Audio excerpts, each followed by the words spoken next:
eu terminei de ler esse aqui, Antes que Seja Tarde, do Matthew Koch e do Kenneth Camp, tá? São dois escritores cristãos e é a propósito da situação dos Dalits na Índia, né? Que é aquela casta dos intocáveis, né? A casta que na verdade está abaixo de todas as castas, tanto que eles não têm direitos nenhum, né? E são extremamente discriminados e pelo fato deles serem considerados impuros, né? Por isso eles são chamados de intocáveis, impuros assim na sua essência, deles não poderem se aproximar das pessoas, não poderem entrar nos lugares, restaurantes e outros lugares, pelo fato de serem Dalits, eles são alvo de muito abuso. E especialmente como costuma ser nesses casos, né? Abuso em especial das crianças e das mulheres Dalit. Aqui é um livro, né, que conta essa experiência desses dois autores cristãos trabalhando lá e a escola que eles fundaram, né, para as crianças e outros projetos a ver com os Dalits, mas muito voltado para as crianças. E aí fala a propósito do filme que foi feito, né, com esse título mesmo, Antes que Seja Tarde.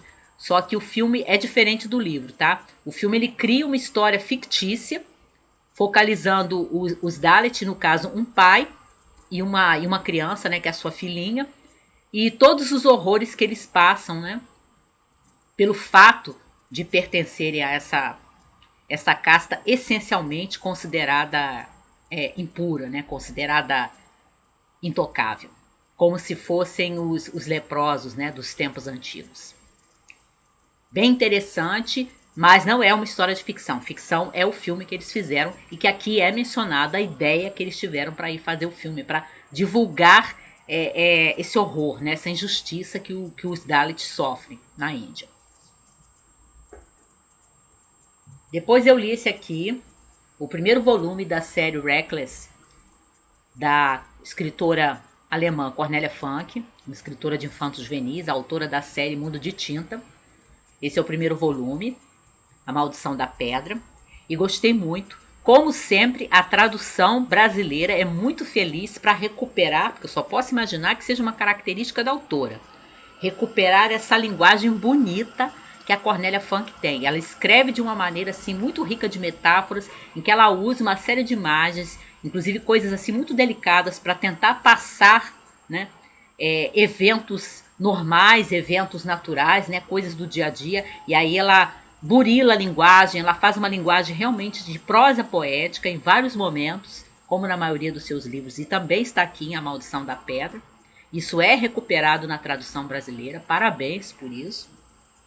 E eu gostei, tanto que eu já comprei o volume 2, Sombras Vivas, e essa é uma história sobre, primordialmente, duas crianças, né? Dois irmãos, que descobrem que no antigo escritório do pai deles, o pai dele desapareceu misteriosamente, anos atrás, no escritório do pai deles tem um espelho e esse espelho os leva a um outro mundo, né? E esse outro mundo é uma espécie de ambiente de contos de fadas assim, versão dark, né? Versão sombria mesmo.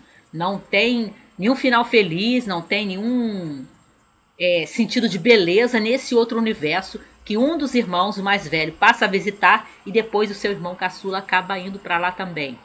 E tem consequências muito ruins, muito ruins. Agora eu, quando der, né, eu vou pegar o volume 2 para ler o Sombras Vivas, que eu gostei muito desse. Tem uma linguagem muito bonita, a história prende. Tem uma outra coisa que eu acho que ela poderia ter feito melhor, mas mesmo assim eu achei gostoso e pretendo ler o segundo, tanto que eu já comprei. E aí eu fui reler esse aqui que o Matheus tinha falado nesse livro, né, da Agatha Christie, A Casa do Penhasco. Aí me deu vontade de reler, eu coloquei ele no projeto de releituras e já terminei de reler. E é muito bom. Quem ainda não leu A Casa do Penhasco, né, leia, e quem já leu, não conte para quem ainda não leu o final. Porque é um daqueles livros em que a Agatha se esmera na elaboração do mistério para você ficar pensando quem afinal de contas é o criminoso, né? Quem é que fez aquilo tudo. E tem, portanto, um final surpreendente, como nos melhores livros da Agatha Christie. Também é um livro que depois você tem vontade de reler. Ele não se esgota simplesmente porque tem a surpresa do final, né? Que a gente deve evitar de contar para não estragar. Mas ele é interessante, tanto que eu reli, porque depois você relê, você vai percebendo as pistas que foram deixadas ao longo do romance. Porque a Agatha Christie fazia realmente, como eu já falei em outros vídeos, um jogo limpo. Existem pistas em A Casa do Penhasco e a gente pode prestar atenção nelas, que estão inclusive entre aquelas que o Poirot vai rolar no final, quando ele começa a fazer aquele discurso do final do livro, revelando como o crime foi cometido, quem é o real criminoso, né? Muito bom, muito bom. Aproveitei para reler também, já que eu estava no embalo, também é lá da biblioteca da escola, como A Casa do Penhasco é da biblioteca da escola, esse também é outra aventura do Poirot. Poirot perde uma cliente, que também é uma boa história, embora eu acho que não seja tão surpreendente quanto A Casa do Penhasco, que não tem o mesmo impacto, apesar de ter um mistério, né, ter um segredo e tudo para o final, mas é interessante. Só que eu acho que o probleminha que tem aqui, que talvez seja por isso que eu não gosto tanto, é que os personagens de apoio da história não são simpáticos, não tem personagens secundários que você fique assim, sendo cativada por eles, né, torcendo por eles. E no A Casa do Penhasco isso chega a acontecer, em outros livros da Agatha isso chega a acontecer, mas aqui eu acho que não dá. Só o Poirot mesmo que sustenta a história, na minha opinião. Os personagens que surgem, né, para fazer a história andar, né, as outras figuras que têm a ver com crime, os suspeitos, o verdadeiro assassino e tudo, eles não são figuras que interessem o leitor. Pelo menos a mim não interessa. Talvez seja por isso que eu não gosto tanto desse livro, apesar de ser um livro bom, apesar de ter um mistério e de ter as suas surpresas. Ainda que não no mesmo, do mesma magnitude de A Casa do Penhasco. E terminei hoje Jogo de Damas, do Davi Coimbra, um dos livros de presente que a Ana mandou para mim. E é uma espécie de relato bem humorado, com idas e vindas, né, dentro do tempo, né? Você tem muitas coisas contadas no passado, da época até da Idade da Pedra, aí vem para os dias de hoje, mas às vezes volta, né? Ele faz uns flashbacks e faz uns retornos do tempo nessa narrativa, não é uma narrativa linear, em que o Davi Coimbra defende a sua tese de que, na verdade, o mundo pertence às mulheres, né? Porque a civilização é uma invenção e é perpetuada pelo esforço das mulheres.